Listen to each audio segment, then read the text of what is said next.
Jack Morgan stood by the window of the transport ship, watching as the blue-green planet of the Viridians grew larger. His reflection showed a tall man with short brown hair and determined eyes. He wore the simple gray uniform given to all human representatives in space. "First time seeing an alien homeworld?" asked the pilot. Jack nodded. "Never thought I'd be here." The pilot laughed. "Never thought we'd send someone like you. Most representatives are scientists or diplomats." Jack didn't respond. 3 months ago, he had been leading wilderness survival courses in the mountains. Now he was heading to represent all of humanity in something called the Crucible. The ship docked at the massive space station orbiting the Viridian homeworld. Jack grabbed his small bag and followed the directions on his handheld device. The halls were filled with aliens of all shapes and sizes. Some had multiple limbs, others had scales or feathers, and many looked at Jack with obvious curiosity or disgust. "There's the human," whispered a tall, blue-skinned alien to its companion. "They actually let a Deathworlder compete?" the other responded. Jack had learned about this term during his brief training. Humans came from Earth, classified as a death world by galactic standards. High gravity, extreme weather, dangerous wildlife, and violent natural disasters made Earth seem like a nightmare to most alien species. The orientation hall was enormous, with seating for hundreds of different body types. Jack found the section marked for Earth and sat down. Around him, representatives from 37 alien civilizations waited. Some species sent entire teams of advisors and supporters. Earth had sent Jack and one diplomat named Samantha West. "Mr. Morgan," said Samantha, sliding into the seat next to him. She was a sharp-looking woman in her 40s with practical short hair and the formal blue suit of Earth's diplomatic corps. "Ready for your introduction to galactic society?" "As ready as I'll ever be," Jack said.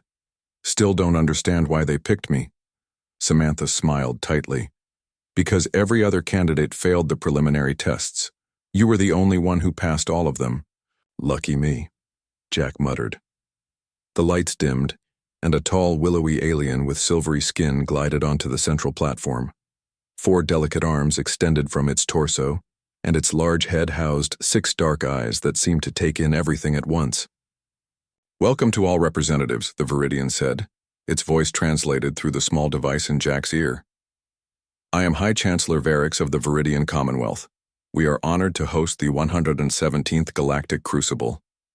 Images appeared in the air above the platform, showing various alien landscapes and creatures competing in different challenges. For thousands of years, the Crucible has tested the best qualities of each spacefaring species: intelligence, adaptability, strength, and courage. All will be needed to succeed. Jack leaned toward Samantha. "They've done this 100 times before?" "Yes," she whispered. "But this is the first time humans have been invited." Varix continued. "The winner of the Crucible will earn their civilization a seat on the Galactic Council and access to technology beyond their current level." This caught Jack's attention.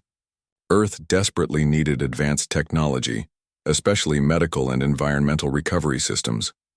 Centuries of pollution and resource depletion had left much of the planet struggling. Each competitor will face 5 stages of challenges, testing different abilities. Many will not progress beyond the first or second stage. Some may not survive. A murmur ran through the crowd. Jack noticed several competitors looking uncomfortable. "Now, let us introduce our competitors." One by one, aliens stepped forward as their names and species were called. Jack studied each one carefully, assessing potential strengths and weaknesses. A muscular, red-scaled being with 4 arms named Grax from the Taurus system looked strong enough to tear steel. A floating, jellyfish-like creature called Milar seemed to pulse with electrical energy. A sleek feline alien named Zira moved with incredible grace. And from Earth, classified as Deathworld Category 2, we welcome Jack Morgan of the human species. Jack stood and walked to the central area. Whispers and clicks of alien languages surrounded him. Is that really what Deathworlders look like? So fragile-looking for a species that supposedly survived such harsh conditions. I heard they still fight wars among themselves. Jack kept his face neutral as he took his place among the other competitors. Next to the imposing alien forms, he looked ordinary. No extra limbs, no special abilities, just a human in simple clothes. Chancellor Varix raised all four arms. Before we proceed, there has been a formal objection to Earth's participation. From the side of the platform, another Viridian stepped forward, this one wearing elaborate red garments. The human species has been spacefaring for less than 1 century, the new Viridian stated. They have not proven their civilization's stability or worthiness. Including them diminishes the prestige of the Crucible. Several alien delegations nodded or made sounds of agreement. Samantha stood from her seat. Earth respectfully reminds the gathering that we met all qualification requirements. Our invitation was properly issued and accepted according to galactic cooperative rules. The red-robed Viridian turned its 6 eyes toward Jack.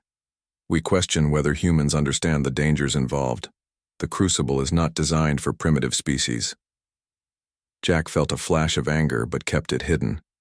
This was exactly what his trainers had warned him about. Many older species looked down on humans as barely evolved primates. I understand the risks, Jack said simply, and I accept them. From the group of competitors, a tall, gray-skinned alien with a ridge of bone along its skull stepped forward, its black eyes fixed on Jack with obvious contempt. I am Threll of the Arcturus Collective, it announced. My species has won the Crucible 7 times. I object to competing alongside a creature from a primitive world that still burns fossil fuels and fights with projectile weapons. Jack looked Threll directly in the eyes, remembering his briefing on alien customs. Direct eye contact was considered a challenge among many species. Then you should have nothing to worry about competing against me, Jack said calmly. A few aliens made sounds that Jack's translator identified as laughter.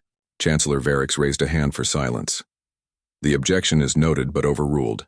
Earth has qualified and will participate. The Chancellor then addressed all the competitors. You will now be shown to your quarters. The first challenge begins tomorrow at local dawn.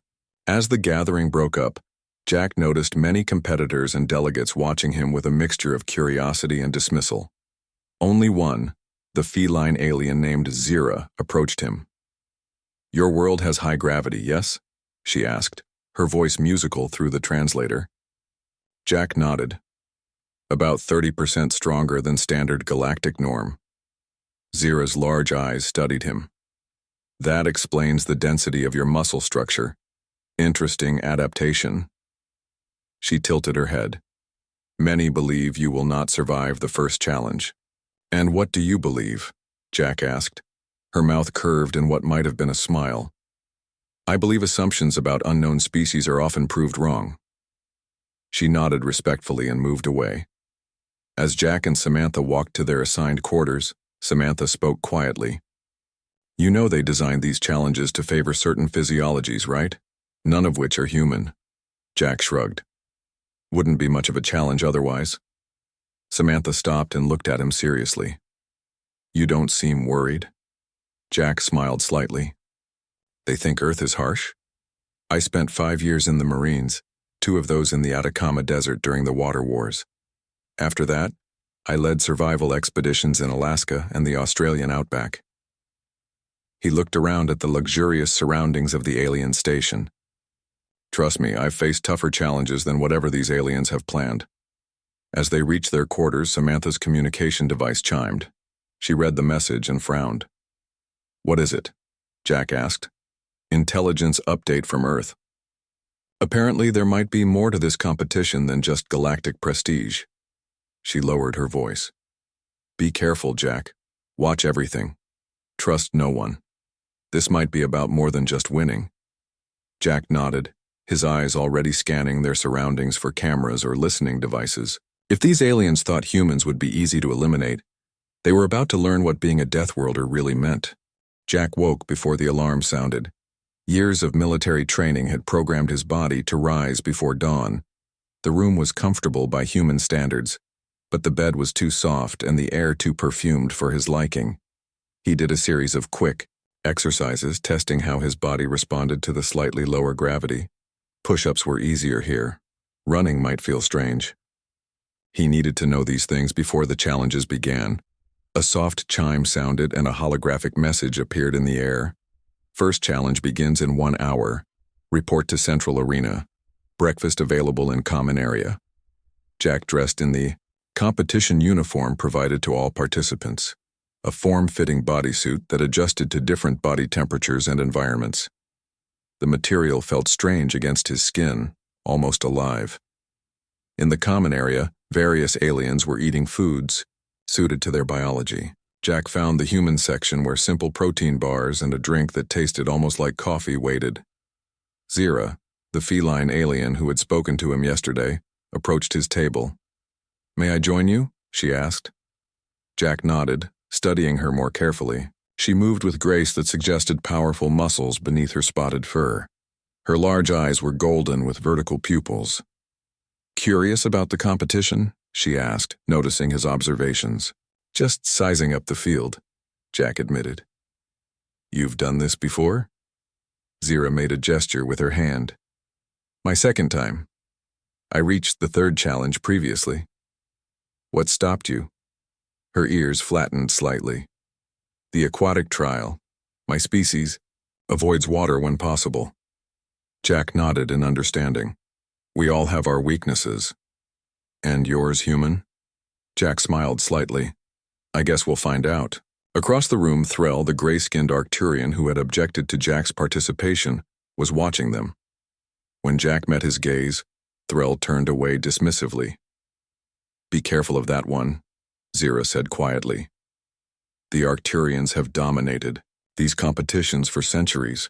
They consider it their right to win." Before Jack could respond, a loud tone sounded throughout the room. "All competitors to Central Arena now." The Central Arena was enormous, with walls that reached hundreds of feet high. The floor was a blank white surface that stretched for acres. Around the edges, thousands of aliens sat in viewing galleries. Jack spotted Samantha among the Earth delegates, her face tense. Chancellor Varix glided to the center of the arena, his silvery skin reflecting the bright lights. "Welcome to the first challenge of the Crucible," his voice boomed. "The test of mind." The white floor beneath them suddenly changed, becoming a complex three-dimensional projection of symbols, shapes, and patterns. Before you are knowledge puzzles from across the galaxy. Each competitor must solve 5 puzzles to advance. The puzzles increase in difficulty. Those who cannot complete 5 puzzles within the time limit will be eliminated. Jack studied the floor. Nearest to him was what appeared to be a mathematical formula with missing elements. Further away were strange symbols that pulsed with light. "Begin," announced Varix, and all the competitors moved toward different puzzles. Jack approached the mathematical formula first. It involved calculations he had never seen before. He tried to apply Earth mathematics, but quickly realized the formula used base 16 rather than base 10 counting. After several frustrating minutes, he solved it by converting the problem into terms he understood. 1 down, 4 to go. The second puzzle was a pattern recognition test. Jack had done similar exercises during military intelligence training. He completed it quickly. Looking around, he saw that most competitors were progressing through their puzzles with ease. Threll had already completed 3 and was working on a 4th, his long fingers manipulating symbols in the air. Jack's third puzzle was a logic problem involving the orbital patterns of planets in a complex solar system. He needed to predict where each planet would be at a specific time. This took longer, and sweat beaded on his forehead as he worked through the calculations. "Fascinating approach," said a voice behind him. Jack turned to see a small, bulbous-headed alien with 4 eyes watching him. "Most species use quantum probability calculators for such problems," the alien continued. "You are doing it manually?" Jack nodded and returned to his work. The alien watched for another moment, then moved away, clicking to itself. By the time Jack finished his 4th puzzle, a complex language decryption problem, many competitors had already completed their 5 and moved to a waiting area. Others were clearly struggling. The final puzzle before him appeared to be a 3-dimensional chess-like game where he needed to find the winning move sequence. Jack had played chess, but this had many more pieces and possible moves. He glanced at the time display. 20 minutes remained. Threll and several others were already waiting, finished. Zira was just completing her 5th puzzle. Jack focused on the game board, analyzing the pieces and their potential moves. This wasn't just about intelligence. It was about strategy. He began to see patterns in the game that reminded him of military tactics. 10 minutes remaining, announced a mechanical voice. Jack started working faster, mentally mapping out the consequences of each potential move. The solution began to form in his mind. Not the most direct approach, but one that would sacrifice several pieces to create an unexpected advantage. 5 minutes remaining. Jack input his solution, moving the pieces in the sequence he had determined. For a moment, nothing happened. Then the puzzle glowed green, indicating success. He stood and walked to the waiting area, aware of the surprised looks from some of the alien spectators. "The human completed it," whispered someone in the stands. "Probably. Simple puzzles," responded another voice. In the waiting area, Threll looked at Jack with newfound interest. "Surprising," the Arcturian said. "I did not expect a Deathworlder to pass the intelligence test." "We're full of surprises," Jack replied evenly. When the time expired, 7 competitors had failed to complete their puzzles. They were escorted from the arena as Chancellor Varix returned to the center. "Congratulations to those who have passed. You have proven your mental capabilities. Rest tonight, for tomorrow brings the test of adaptation." As the competitors were dismissed, Samantha caught up with Jack in the hallway. "You did well," she said. "But I've been talking to other delegates. The next challenge is designed to test how competitors react to rapidly changing environments." Jack nodded. "That could play to our advantage. Humans are generalists." "Perhaps," Samantha said, "but I've learned something else. The Viridians and Arcturians meet privately before each crucible to design the challenges. So they're working together?" "It seems so, and neither wants Earth to gain a council seat."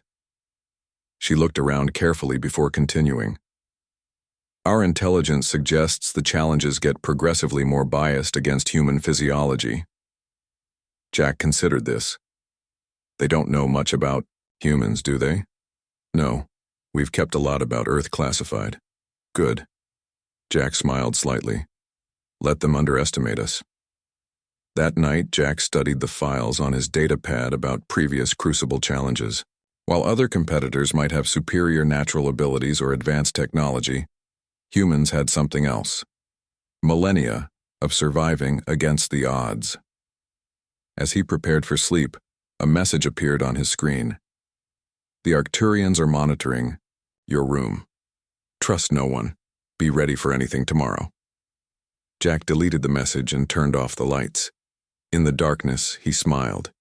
If these aliens thought a few environmental changes would break a human, they had no idea what planet Earth had prepared him for. The competitors gathered in the arena again the next morning. This time, the floor had been transformed into different sections with varying terrains. Jack could see areas that looked like desert, a frozen zone, something that resembled a swamp, and other environments he couldn't identify. Chancellor Varix addressed them from a floating platform above. "Today is the test of adaptation. You will move through rapidly changing environments. Each area presents unique challenges to overcome. Those who cannot adapt quickly enough will be eliminated."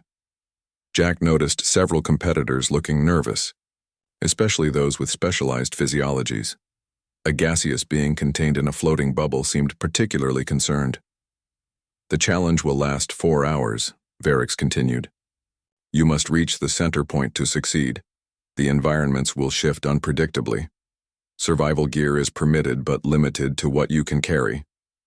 Attendants brought each competitor a small pack of supplies.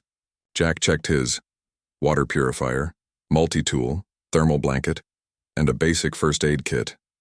Not much, but he had survived with less. "Begin," announced Varix. The competitors spread out across the arena. Jack chose to head toward what appeared to be a rocky terrain first, figuring it would be easier to get the difficult ground covered while he was still fresh. As he walked, the temperature began to rise rapidly. The rocky area ahead shimmered and transformed into a desert landscape, with actual heat bearing down. Jack quickly put on the sunglasses from his pack and adjusted his pace to conserve energy. Across the arena, he saw some competitors already struggling. The jellyfish-like Mealer was retreating from the desert area, its translucent body looking dried and withered. Jack pressed forward, keeping his breathing steady. Earth's deserts were far hotter than this. He had trained in the Sahara, where temperatures reached 120 degrees. This was uncomfortable but manageable. Just as he reached the middle of the desert zone, the environment shifted again. The sand beneath his feet turned to ice, and the temperature plummeted. Jack quickly wrapped the thermal blanket around his shoulders, but the cold bit at his exposed skin. Nearby, Zira hissed in discomfort, her fur standing on end in the sudden freeze. Her species evolved in a warm climate and clearly struggled with cold. "Keep moving," Jack called to her. "Movement generates heat." Zira looked at him gratefully and quickened her pace. The ice zone was challenging, but again, Jack had experience. His survival training in Alaska had prepared him for temperatures far below what the arena was simulating. He adjusted his gait to avoid slipping and continued toward the center. 2 hours into the challenge, several competitors had already given up. The environment shifts were becoming more extreme and happening faster. One moment Jack was wading through knee-deep water. The next he was climbing over sharp rocks that cut into his hands. During a particularly difficult mountain terrain simulation, Jack noticed a competitor ahead of him lose their footing. The Xiao, alien, a tall, slender being with pale blue skin, fell hard onto the rocks and lay still. Jack changed direction to check on the fallen competitor. As he approached, he saw it was a Lirani, a species known for their intelligence but not physical resilience. Her leg was bent at an unnatural angle. "Can you move?" Jack asked, kneeling beside her. "No," she replied, her voice strained. "My exoskeleton is fractured. I cannot continue." Jack looked around. There were no competition officials nearby. The environment would shift again soon, and it could be dangerous for the injured alien. "What's your name?" he asked. "Kayla," she answered. "All right, Kayla. I'm going to move you to safer ground before the next shift." Her large eyes widened. "Why would you help? This decreases your chances of success." Jack didn't answer.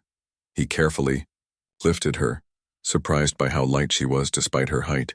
Her body structure was fragile compared to a human's dense musculature. He carried her to the edge of the arena where medical attendants waited. As he handed her over, the environment shifted again. The safe zone where he stood suddenly became a toxic swamp, complete with bubbling purple liquid that hissed when it touched his boot. Jack jumped back, but some of the liquid had already eaten through the material. He quickly removed his boot and wrapped his foot in a piece of the thermal blanket. From across the arena, he noticed Threll watching him. The Arcturian had been making steady progress and seemed unbothered by the environmental changes. But now he was staring at Jack with what looked like confusion. As Jack continued, limping slightly, he realized that many of the environments were similar to Earth's most extreme locations. The toxic swamp was new, but he had faced deserts, mountains, ice fields, and rainforests before. Earth contained almost all of these climates naturally. 3 hours in, Jack reached a section that glowed with strange radiation. His suit offered some protection, but he could feel heat building on his skin. He moved quickly through this zone, keeping his breathing shallow to avoid inhaling too much of the glowing particles. On the other side, he found himself face to face with Threll. "You helped the Lirani," Threll stated. "Not a question, but an accusation." "She was injured," Jack replied simply. "At cost to your own progress, illogical. Not where I come from." Threll studied him for a moment. "Your planet must be strange indeed if you waste resources on weaker beings." Before Jack could respond, the ground between them split open, forcing them in different directions. Jack lost sight of Threll as a new environment formed, this one mimicking the low oxygen conditions of high altitude. Jack's lungs burned as he pushed forward. Earth's highest mountains reached heights where oxygen was similarly thin. He controlled his breathing and kept moving, though his pace slowed. With 30 minutes remaining, Jack could see the center point, a glowing platform raised above the changing environments. Only a handful of competitors were ahead of him. Many had dropped out, unable to adapt quickly enough to the extreme conditions. The final section turned to a gravity well, an area where his body suddenly felt twice as heavy. Each step required enormous effort. Jack's muscles strained as he fought against the increased gravity. This was the most difficult challenge yet, but still less than what Earth astronauts trained for. Jack had experienced similar conditions in centrifuge training. He pushed through, his legs burning with effort. 5 competitors had already reached the center platform. Threll was one of them, watching with interest as Jack struggled through the high-gravity zone. With a final surge of effort, Jack reached the platform just as the time expired. He stood, breathing heavily, but victorious, among the 10 survivors. Of the second challenge, Chancellor Varix appeared, looking at the survivors with approval. You have proven your ability to adapt. Only 10 remain from our original 37. Rest tonight. Tomorrow brings the test of endurance. As they left the arena, Jack noticed something unusual. The aliens were looking at him differently now, not with contempt or amusement, but with something new. Caution. Samantha met him in the corridor. You did it, she said. And you helped that Lorani competitor. It was the right thing to do, Jack replied. It was noticed, Samantha said meaningfully. By everyone, including some Viridian officials who seemed very surprised. Good, Jack said, let them be surprised. That night, as Jack treated his minor injuries, he received another message. The test of endurance has been modified.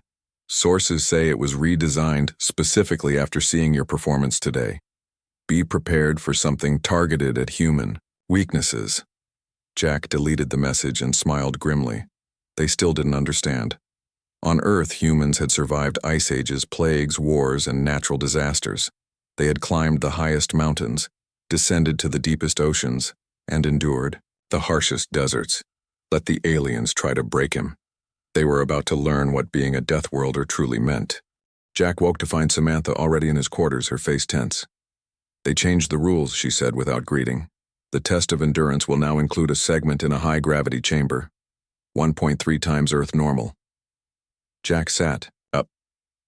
That's aimed directly at me. Yes. Most competing species evolved on lower gravity worlds. For them, Earth gravity would already be challenging. This will be brutal for them, but they're willing to make all competitors suffer just to eliminate you. Jack considered this. Any other changes? Sleep deprivation elements and extended exposure to atmospheric variances. Samantha handed him a small device. This is an emergency oxygen concentrator. Hide it. Using it isn't against the rules, but I don't want them to know you have it. Jack slipped the small device into a hidden pocket in his uniform. Thanks. One more thing, Samantha said, lowering her voice. I've been talking to Kayla, the Lorani you helped. Her people have a representative on the minor council. She's grateful and wants to help us. How? Information. The Viridians aren't just testing competitors. They're assessing species for something bigger. She looked around nervously. Some believe they're identifying threats before launching a major expansion of their territory. Jack absorbed this. So, this competition could be preparation for war?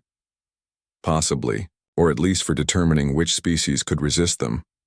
The competitors gathered at the arena entrance. Only 10 remained. Jack, Threll, Zira, the muscular four-armed Grax, and 6 others. Jack noticed several looking nervous about the announced changes. Chancellor Varix addressed them from a platform. Today is the test of endurance. You will face conditions designed to push your physical limits. The test will last 12 hours. Those who cannot endure will be eliminated. The arena doors opened to reveal a circular track surrounding various stations. Each station contained different challenges: weightlifting apparatus, balance beams over pools of liquid, climbing walls, and a sealed chamber that Jack assumed was the high-gravity section. You will rotate through all stations continuously, Varix explained. As time progresses, conditions will intensify. If you require medical extraction, you are eliminated. Jack noticed Threll watching him with a calculating expression. The Arcturian seemed entirely confident, his gray skin smooth and untroubled. "Begin," announced Varix. The competitors moved to different starting positions. Jack began at a station requiring competitors to carry increasingly heavy weights while walking on an unstable surface. The first weight was manageable, though the shifting floor made balance tricky. After 30 minutes, they rotated. Jack moved to a chamber where the air composition changed every few minutes, requiring adjustment of breathing patterns. His lungs burned slightly, but he maintained steady breathing. Hours passed as they rotated through challenges. Jack's muscles ached, but he pushed through the pain. The military had trained him to ignore discomfort and continue functioning. Around him, other competitors showed increasing signs of strain. During the 4th hour, the jellyfish-like Milar collapsed during the weight-bearing challenge and was removed by medical staff. 9 remained. Jack finally reached the high-gravity chamber. As he entered, the weight of his body increased dramatically. His steps became labored, and even lifting his arms required significant effort. Sweat poured down his face as he completed the required tasks, moving objects from one side of the chamber to another, performing basic physical exercises, and maintaining balance on a narrow beam. Outside the chamber, he noticed other competitors watching him with surprise. For many of them, this gravity would have been impossible to function in. For Jack, it was difficult but manageable. Earth's gravity had built his bones and muscles stronger than theirs. As he exited the chamber, Zira approached him during the brief rest period between rotations. "How did you manage that?" she asked, genuine curiosity in her golden eyes. "Earth's gravity is only slightly lower than that," Jack explained, drinking water from his supply. "We're built for it." "No wonder they call your world a death world," she replied with new respect. "My home has gravity only 2/3 of Earth normal." 6 hours in, another competitor failed during the atmospheric challenge when the oxygen level dropped too low. The bulbous-headed alien Jack had seen during the puzzle challenge couldn't adapt quickly enough and lost consciousness. Jack was grateful for the emergency oxygen concentrator Samantha had provided. He used it discreetly when the oxygen levels became dangerous, taking small breaths from it while pretending to adjust his uniform. During the 8th hour, the physical challenges intensified. Weights became heavier, atmospheric conditions more extreme, and the high-gravity chamber increased to 1.5 times Earth normal. Grax, the 4-armed competitor, excelled at the strength challenges but struggled with the changing atmospheres. During their 9th rotation, Grax began to wheeze and stumble. Jack, who was at the adjacent station, called out, "Breathe shallow and slow. Control your oxygen consumption." Grax looked at him in surprise but followed the advice. His breathing steadied, and he completed the rotation. "Why help?" Grax asked during the transition. "Because we can all finish this," Jack replied. "It doesn't have to be elimination." Threll, overhearing this, snorted dismissively. Typical primitive thinking. The Crucible is about superiority, not cooperation. By the 10th hour, only 6 competitors remained. Jack's body screamed for rest, his muscles trembling with fatigue. The lack of sleep was affecting his coordination. But he pushed on, drawing on reserves built through years of military training and survival situations. During his 5th rotation in the high-gravity chamber, now at 1.7 times Earth normal, Jack noticed Threll watching him intently from outside. The Arcturian's expression was unreadable, but Jack sensed calculation behind those black eyes. As Jack completed the chamber challenges, a support beam suddenly broke free from the ceiling, swinging toward him. Jack barely managed to dodge, the beam missing him by inches. When he exited the chamber, Zira looked at him with concern. "That was not part of the challenge," she whispered. "Be careful." Jack nodded, suspicion growing. The accident seemed too convenient, especially with Threll watching so closely. The final hour was brutal. 2 more competitors collapsed from exhaustion. Jack's vision blurred, his legs felt like lead, and each breath burned in his lungs. But he continued, one step after another. When the final signal sounded, only 4 remained standing: Jack, Threll, Zira, and Grax. Chancellor Varix approached, his 6 eyes studying them with new interest. Impressive. You have survived the test of endurance. Few have endured such extremes. Jack noticed that Varix was paying particular attention to him. The Chancellor's forearms made a gesture Jack hadn't seen before. Rest tonight. Tomorrow brings the test of resolve, the most difficult challenge yet.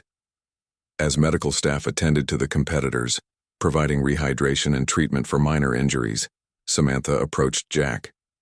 You need to be careful, she said quietly. That accident in the gravity chamber wasn't random. Our sources say Threll sabotaged the equipment. Jack looked across the room where Threll was speaking with Viridian officials, occasionally glancing in Jack's direction. He's afraid, Jack realized. They all are. Yes, Samantha agreed. They never expected a human to make it this far. You've survived everything they've thrown at you, including their attempt to eliminate you directly. Jack smiled grimly.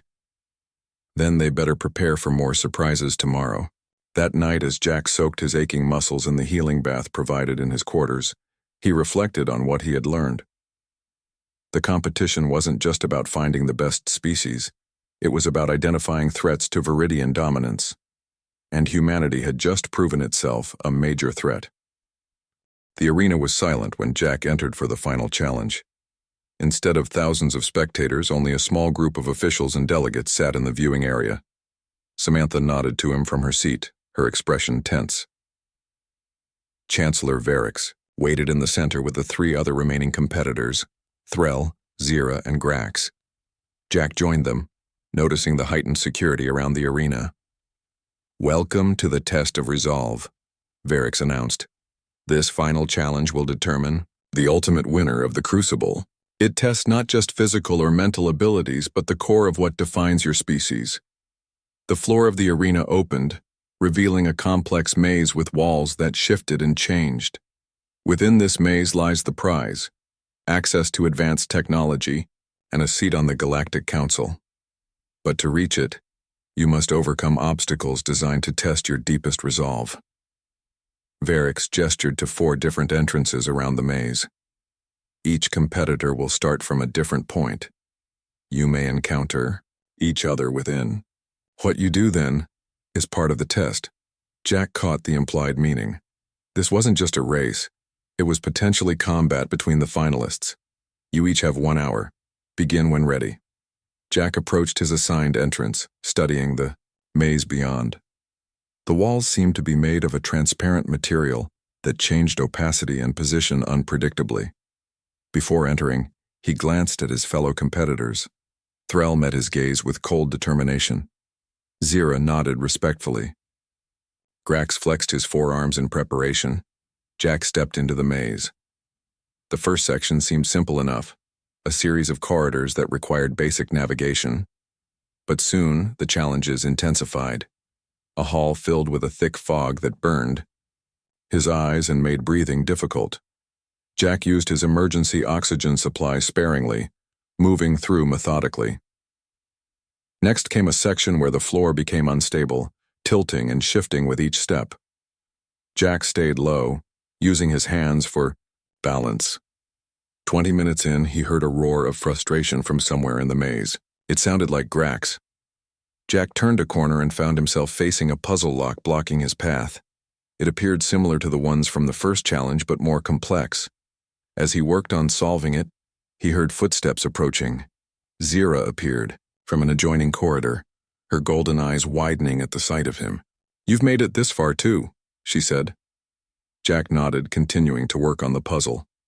"Need any help with yours?" Zira tilted her head. "You would help a competitor?" "I think we're missing something about this challenge." Jack finished solving his puzzle, opening the passage forward. Instead of continuing, he turned to Zira. "Let me see your puzzle." Together, they solved her blockage quicker than either could have alone. As the path opened for her, Zira studied Jack with curiosity. "Your species is strange, human. You compete, yet you cooperate." "It's how we survived on Earth," Jack explained.